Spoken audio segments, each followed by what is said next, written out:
Kadapa MP Avinash Reddy. So ఇప్పుడు ఆయనకు సంబంధించే Congress AP అధ్యక్షురాలు వైఎస్ షర్మిల స్పందించడం జరిగింది. తాను ఎంపీగా పోటీ చేసినప్పటికీ కూడా ఓడిపోవటానికి గల కారణం టైం లేకపోవటం అని,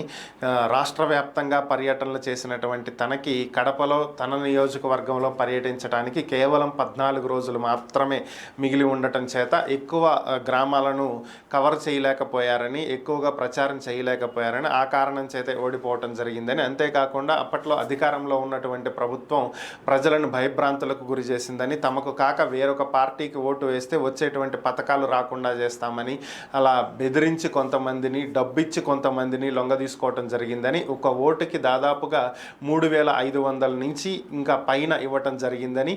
ఈ విధంగా తన ఓటమికి కారణాలు ఈ విధంగా ఉన్నాయని, అయితే తాను మాత్రం హంతకులు, నేరస్తులు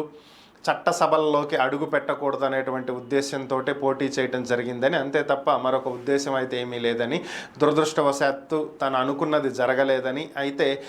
ప్రజల కంటే పైన దేవుడు ఉన్నాడని, ఆయన చూస్తూనే ఉంటాడని, ఏదో ఒక రోజు ఈ హంతకుల పాపం పండిన రోజు శిక్ష తప్పకుండా అనుభవిస్తారు అంటూ ఇండైరెక్ట్గా అవినాష్ రెడ్డిని ఉద్దేశించి ఆమె వ్యాఖ్యలు చేయడం జరిగింది.